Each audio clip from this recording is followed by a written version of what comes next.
What's up, guys? Welcome to a new episode of the Young Guns podcast. This is a very strange case in terms of the Nashville Predators because they were sellers at the trade deadline, but they're still in the conversation to make the 2023 NHL playoffs. They have some games in hand compared to the Winnipeg Jets and Calgary Flames, so they're in the conversation. They got rid of the likes of Granlund, Ekholm, Niederreiter, and they also announced that Barry Trotz will become the new general manager of the Nashville Predators sometime in June, meaning David Poyle will be stepping down after spending so many years with the Nashville Predators. But today, we're going to be discussing if the Nashville Predators will make or miss the playoffs. The first time we're talking about a Western team in this new series. So, Luca, what are your thoughts on the Nashville Predators? Can they make it? Well, looking at this lineup, I'm surprised they've even ended up winning some games because this to me looks like an AHL lineup, to be honest. Not to disrespect Nashville fans, but it's just, I mean, to be honest, they have so many injuries that they're icing an AHL team at the moment, right? And they traded guys like Matthias Ekholm as well at the deadline. They ended up being sellers. And one of the things that's interesting about Nashville, and you talked about it being a weird case. I mean, it is a weird case. And the reason it's a weird case is because going into the trade deadline, right? They were 31-23-6 going into the trade deadline, right? So they were still pretty, comfortably winning games. There was no need for them to really sell. They ended up selling, and since then they've won 3 games, lost 5, but the games that they've won, one of them was in shootouts, the other one was in overtime, and the other one was in regulation. To me, I look at Nashville, and although they're 5 points out of a playoff spot because the Winnipeg Jets haven't been doing that great and Seattle hasn't been at their best, I don't know if they necessarily make it. I think with the roster that they have now, they're not overachieving, but they're kind of there in the sense where it's like, I don't think there's expectation for Nashville from now till the end of the season. I mean, if they make it, it's going to be a great story. And a lot of it has to do with the fact that their goaltending and their defense has been spectacular. We talk about Nashville and we look at their team, but UC Saros has been fantastic this season. Their decor, which now includes the likes of Tyson Barrie, has been pretty good considering everything. And obviously, Matthias Ekholm played a big role in that. He's no longer there. And obviously, Roman Josi being injured doesn't help Nashville in that case either way. But this is a team that has thrived on being very good defensively. They're 11th in the league for goals against. They're 28th in the league for goals forward. So obviously, this is a team that cannot seem to put the puck in the net.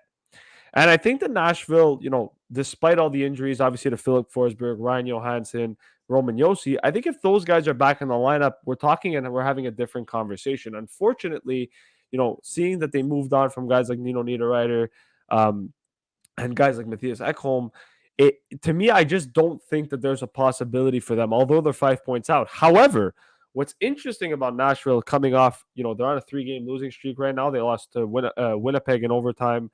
They lost to Chicago 2-1, and then they got blown out by the Rangers 7-0 last night. Their next 3 games are very interesting. They play Buffalo, who's struggling at the moment, and then they play Seattle twice. And that's interesting because Seattle's got 83 points and Nashville's got 76, which means if Nashville can steal 2 games against Seattle there, that's going to put them at 80 points. It's only going to put them 3 points out. And what's interesting, and if you look at their injury situation again, right? Borowiecki's out, Parsonen's out, McDonough's out, Yosi's out, Carrier's out. That's their whole decor right there out in Borowiecki, McDonough, Josi, and Carrier. And then you've got Johansson and Forsberg who are also injured as well, and with no timetable to return. So if Nashville can get those guys back, I think that there's a possibility. I think if they have too many injuries and they're not able to return, I think it's going to be tough. I look at their games that they're playing, right? Like I said, Buffalo's next and then Seattle twice. After that, they play Toronto, then they play Boston. But then they've got Pittsburgh and St. Louis, who are 2 teams that are struggling. Then you play Dallas, the Golden Knights, Carolina. And then you've got a game against the Winnipeg Jets and the Calgary Flames in Calgary and in Winnipeg. And then you finish the season off in Minnesota and against Minnesota and Colorado. So if I look at this, if I'm looking at Nashville, considering where they're at, they're 34, 26, and 8.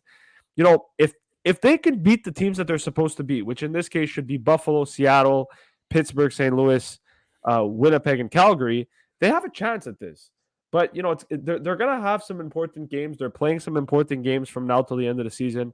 I think it's going to be very interesting to see how this young group does with all the injuries. And I'm curious to see if Nashville can pull it off. I think, like I said before, if Saros can stand on his head and play the way he's been playing all season, I believe Nashville has a chance. I just don't think it's going to happen because I just don't think they have all the players that they need to have in order to do a run like this and essentially make it and beat out the likes of Calgary, Winnipeg, or even Seattle for that final wildcard spot in the West. What are your thoughts, Chris, a little bit on it?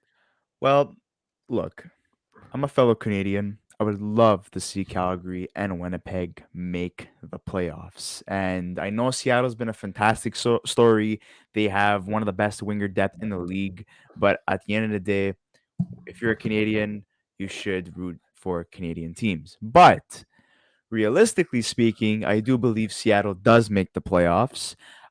Winnipeg, their spot is up for grabs. Essentially, it's going to be between Calgary, Nashville, and Winnipeg for that spot.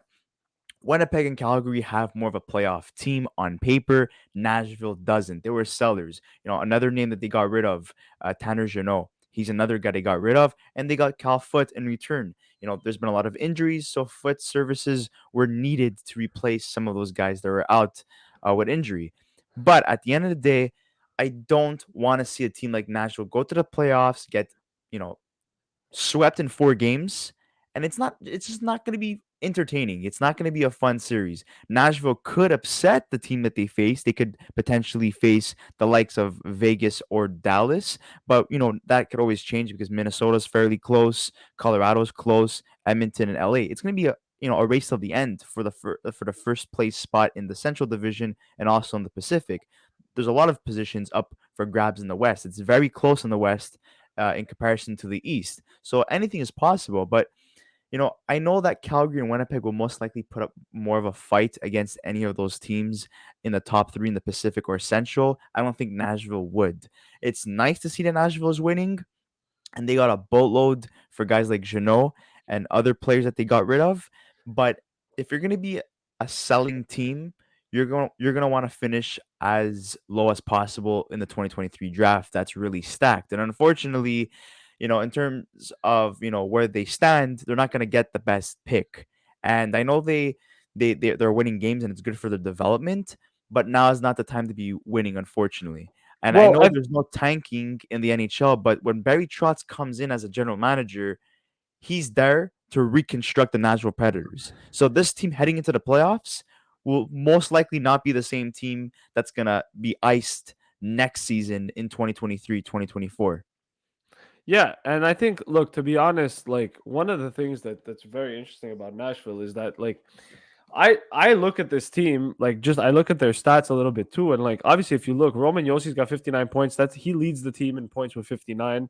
He's currently injured, which means um right now, technically speaking, it would be Matt Duchene with 51. Forsberg's out for the year. Gradlin's no longer there. And then you have Thomas Novak, who's been a big story. 30 games, 37 games played, 13 goals, 17 assists, 30 points. He's been stellar this season. He's 25 years old. He's been great. But it just kind of falls off from there. And I think that, honestly speaking, if you have to be realistic with Nashville, I just think that it's been a good run for them and it's been a good season nonetheless. But I don't think that they're necessarily in the position to make the playoff. Like you said, right? They sold off 4 guys. Ekholm's gone. Niederreiter's gone. Tanner Jeannot's gone. Mikhail Granlund's gone. Like, these are guys that they traded away at the deadline. And if Nashville somehow makes the playoffs, I think that people should be asking more questions about the likes of Calgary and Winnipeg rather than Nashville, because I think that's just impressive at that point. To sell off all those assets and still be competitive the way you are, I think is really good. Obviously, a lot of that has to go on UC Saros and Lankinen. I know Lankinen didn't have the best game last night, but in general, it's because of Nashville's goaltending that they are where they are. And on most nights, I mean, if they can score 3 goals, they're going to win. And so that's what's going to be interesting with Nashville moving forward. And like I said, their schedules, I'm not saying it's easy because it's not an easy schedule, but they have games, very important games coming up, right? And if they can win those very important games, there is a big possibility that they can do it, right? Especially with how bad, the likes of Winnipeg and Calgary have been over stretches of the season, and seeing, the struggles that they've been through. It's very possible Nashville could steal that final wild card spot. And even if they make the playoffs and get swept in four, or go to the playoffs and lose in five, to me, that's better experience for the young guys that are on this team than it is if you miss the playoffs. And the reason I say that is because they're going to understand what a playoff atmosphere is in the NHL and what it takes to win. And when you've got young guys on your team that haven't really experienced that before, it's going to make them better NHLers in the future. Even if they don't make your team next year, they're going to understand the concept of making the playoffs. And so I think that there's a lot of good benefit for Nashville to try and go for the playoffs. I think they definitely have a chance. I think they know they have a chance. But I just think that with the roster, the way it's constructed, and the fact that they're dealing with so many injuries, I just don't see it as a possibility. I think they're going to struggle over these next 13 games. I think Buffalo still believes that they have a point to prove. They went to go sign Devin Levi from the NCAA, who I think that they're going to give an opportunity to. So I think that's going to be interesting to see what happens with Buffalo over there. So that might be a tough game for Nashville, regardless of whether Buffalo's in the East or regardless of the fact that Buffalo's in the East. And then you're playing two games against Seattle, and Seattle, I know they've had their ups and downs this season, but they're a team that's trying to make history essentially, and make the playoffs for the first time in franchise history. And if you lose both those games against Seattle, I think your playoff hopes go goodbye. So Yeah. these next three games, in my opinion, I think are the biggest games of Nashville's season, in terms of determining whether or not they're going to be in the race or not. If they end up winning all three, then we're having a different conversation about whether this team can make it. Yeah. Until then, I think it's going to be very interesting to watch over the next week and a half what Nashville is capable of doing and how far they're capable of going, in my opinion. Yeah, you summed it up, pretty nicely there. Nashville, it would be good experience for their young players essentially. And, we don't know when the next time, the Nashville Predators will be able to make the playoffs because, with Barry Trotz coming in, it could change the whole culture of the Nashville Predators and also, the players. A lot of players could be moved out.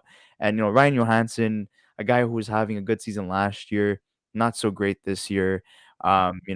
He was living up to his contract finally last year, and now this year he's back to underwhelming numbers. I'm happy that Matt Duchene is still keeping it up and building off last season. Um, and also Cody Glass is a fantastic story that I'm really happy that everything worked out for him, and he's one of their best players this season. So we'll see what happens with the Nashville Predators, but like you were saying, those games will determine whether or not they make the playoffs, and they do have games in hand, so they kind of have extra ammo uh, beside them. Yeah, but you That got to win them. At the end of the day, yeah. you have games at hands, but you got to win those games at Yeah, hands. because you could be like the Buffalo Sabres and Ottawa Senators who had more games in hand compared to the likes of Washington, the Islanders, the Penguins, Yeah. and look what happened. They choked, and now it looks like they're most likely not going to make the playoffs, unfortunately. But we'd like to hear your thoughts, guys, on the Nashville Predators. Will they make the playoffs or will they miss the playoffs? And even if they do make the playoffs, what are your expectations for the Nashville Predators? What matchups would you like to see? As right now, the West is really up for grabs and who finishes first, who finishes second in their respective divisions. So we'll see what happens there. And make sure to like our video, subscribe to our channel if you haven't already, and we'll see you on the next episode of the Young Guns podcast. Thank you so much, guys, for watching.